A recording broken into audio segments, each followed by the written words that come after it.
What if the world was made of Lego? In a way, it is. Everything has building blocks, whether it's cytosine, guanine, thymine, adenine in our DNA, or brick and mortar of a building. Building blocks are all around us.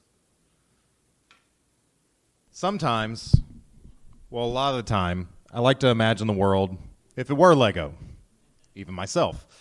When I see buildings, I see them in Lego. We can envision each other as minifigures walking around a Lego city. My inspiration to build comes from the architecture and the world around me.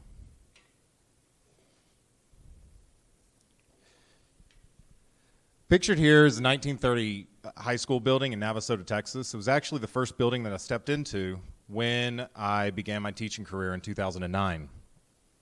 While I didn't teach in this building, I fell in love with it, and it would become the first creation that I made as an adult. The beauty of Lego is the confinement that it puts on the builder. It's a puzzle with no exact solution unless you're following instructions. But even if you're following the instructions, you can make your own modifications. Lego Digital Designer is pictured here, and other software allows creators to develop models virtually. This photo shows a blueprint of my first modular creation, and that's just the first floor of it. Drawing inspiration from real life is how I like to do my designs. Yet Lego's scale is very different from other three-dimensional models. It's not a 1-to-1 or 1 to 120 scale. The restriction of pieces and part colors calls for the builder to bring creativity to life, allowing artistic freedom while being mathematically constricted. The close-up shows car hood scoops, Star Wars droid heads. On the sculpture details of the facade, a plaque of Veni Vidi Vici to signify a historical marker that's on the actual building, water nozzles from fire sets as door handles, and a microphone pushed in the top of the flagpole cone piece. The inside also has a full of details. Lockers made out of old shutter pieces, frog dissections, a Vena-Hood skeleton minifigure for anatomy and physiology class, the phone to call home in the principal's office, student desks, and even a restroom. As stated before, I also love Teenage Mutant Ninja Turtles. My favorite toy as a kid, other than Lego, was the Party Wagon. It was a turtle van by most people's standards for Donnie, Leo, Raph, and Mikey. I decided that I wanted to build it out of Lego for my TMNT minifigures. Well, also, no heroes are complete without their villains. So I had to also build the Foot Cruiser. A unique thing about this is the Foot Cruiser's wheels actually do fold up under because it can fly. But Bebop, Rocksteady, and Shredder needed something to ride around in. So like official Lego sets, some details are done by decals, others are done with brick-built elements like in the Foot Cruiser. This past fall, I got to share my Lego creation, and especially my TMNT ones, with Kevin Eastman, the co-creator of the Teenage Mutant Ninja Turtles. I went to Comic-Con. So he asked if he could autograph both models, and I plan to send him the instructions to him and his son so they can build the vehicles in the future. So other than TMNT and Lego, I also love dinosaurs. So naturally, I wanted to see if I could stick a LEGO Tyrannosaurus Rex into a building. This would be a challenge, much like project-based learning or problem-based learning in any STEM classroom. I needed a plan, and a big one.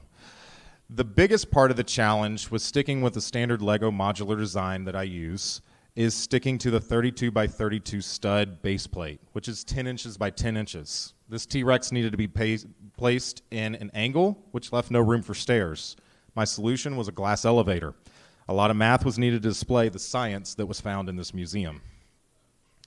And also other things like the construction worker's hat on the fire hydrant are nice little details that allow creativity to come to life in this setting. I wanted that T-Rex to be visible, but I wanted other details like the astronaut in the second floor to shine through in this building. I had a lot of obscure Lego minifigures, and Abraham Lincoln doesn't make sense walking down the street. Thus, simply turning the heads around made them perfect figures for display on the second floor in the history wing. Unlike other designs, this build was not based or inspired from one particular building, and yet was just a creation out of my head. This actually might seem familiar to some of y'all. It's actually the original train station at the university, now more commonly known as our Benjamin Knox Gallery, or the replica of it. This build stuck with the same guidelines, but it had an interesting, unique twist because it needed to accommodate a train, so there's a train track on the back side of this building. The weather vane was also a fun touch with a chicken on the roof. In 2013, I began my pursuit of my PhD from A&M. Every day on campus, I walked past our most iconic building. It was actually built in 1914 by the same architect that built the 1930 Navasota High School building, so it seemed natural that I also would design this building as well in Lego. So it was my next engineer. Complete with a replica Liberty Bell with an upside-down bucket, the T-Star mosaic with laurel leaves and oak leaves around the bricks on the bottom, and classrooms inside. Details were extensive on the inside and out. The dome was by far the hardest part to build, though. With this sand green color that was to represent the oxidized copper, there's not a lot of Lego bricks that are in that shape, so creativity was a must here.